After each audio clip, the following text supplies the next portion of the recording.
அனைவருக்கும் வணக்கம். நம்ம இன்னைக்கு பார்க்க போகிறது ஒரு சுவையான மட்டன் சுக்கா எப்படி பண்ணலான்னு பார்க்கலாம். மட்டன் சுக்கா பார்க்கறதுக்கு முன்னாடி இது வரைக்கும் இந்த சேனலை சப்ஸ்கிரைப் பண்ணாதவங்க மறந்துடாமல் சப்ஸ்கிரைப் பண்ணிடுங்க. மட்டன் சுக்கா செய்ய தேவையான பொருட்கள்: மட்டன் ஒரு 1/4 கிலோ, ஒரு 4 விசில் வேக விட்டு வச்சுருக்கிறேன். இதை வேக வைக்கும்போது கொஞ்சமாக மஞ்சத்தூளும் கொஞ்சம் உப்பும் கொஞ்சம் பெப்பர் கூட சேர்த்து வேக வச்சு எடுத்து வச்சுருக்கிறேன். இதை நெக்ஸ்ட் பார்த்தீங்கன்னா பெப்பர் 1 ஸ்பூன் எடுத்து வச்சுருக்கிறேன். கொஞ்சம் தாளிக்கிறதுக்காக கருவேப்பிலை 2 பச்சை மிளகாய் எடுத்து வச்சுருக்கிறேன். கொஞ்சம் புதினா. அப்புறம் இது எண்ணெய் ஊற்றும் போது தாளிக்கிறதுக்கு பதிலாக நம்ம கடுகு போடுறதுக்கு பதிலாக நம்ம பெரிய ஜீரகம் கொஞ்சம் எடுத்து வச்சுருக்கிறேன். அப்புறம் இதில் பார்த்தீங்கன்னா கரம் மசாலா தூள், கொஞ்சம் மஞ்சத்தூள், கொஞ்சம் வத்தல் மிளகு எடுத்து வச்சுருக்கிறேன். அப்புறம் ஒரு பெரிய வெங்காயத்தை கட் பண்ணி வச்சுருக்கிறேன். இதில் என்ன பார்த்தீங்கன்னா சோயா சாஸ் கொஞ்சம், டொமேட்டோ சாஸ் கொஞ்சம் எடுத்துருக்கேன். இதில் இஞ்சி பூண்டு பேஸ்ட்டு எடுத்து வச்சுருக்கேன். இவ்வளோ தான் தேவையான பொருட்கள்.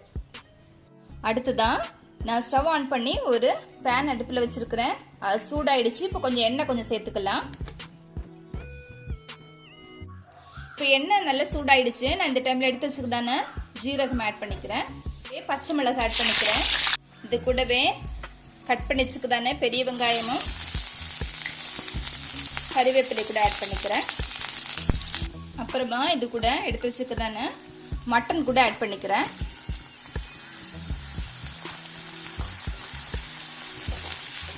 வெங்காயம் எல்லாம் பார்த்தீங்கன்னா நல்லா வதங்கக்கூடாது.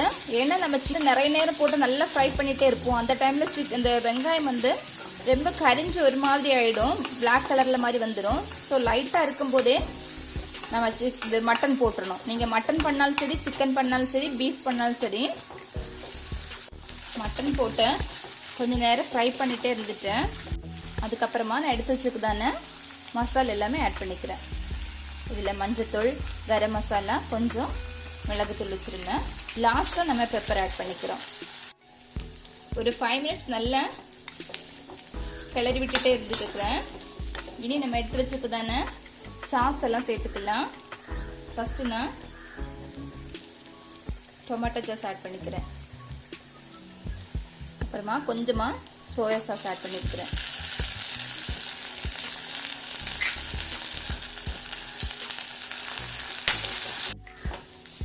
ஒரு 5 மினிட்ஸ் நல்லா வதக்கி விட்டுட்டேன். இப்போ நம்ம எடுத்து வச்சுக்குதானே பெப்பர் ஆட் பண்ணுறேன். புதினா இலைகள் கூட ஆட் பண்ணி விட்டுருந்தேன். இதில் பார்த்தீங்கன்னா பெப்பர் தான் நல்ல இதில் நல்ல மணமாகவும் சுவையாகவும் அதிகமாக காரமாகவும் இருக்குது. ஓகே, இப்போ 5 மினிட்ஸ் ஆயிடுச்சு. நான் அடுப்பு ஆஃப் பண்ணிடுறேன்.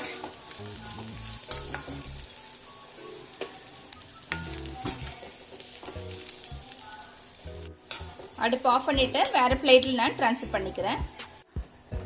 இப்போ நான் இதை வேறு பிளேட்டில் ட்ரான்ஸ்ஃபர் பண்ணிக்கிறேன்.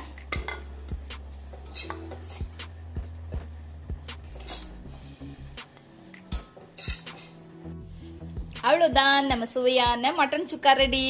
இந்த வீடியோ உங்களுக்கு பிடிச்சிருந்தா லைக் பண்ணி ஷேர் பண்ணுங்கள். தேங்க்யூ.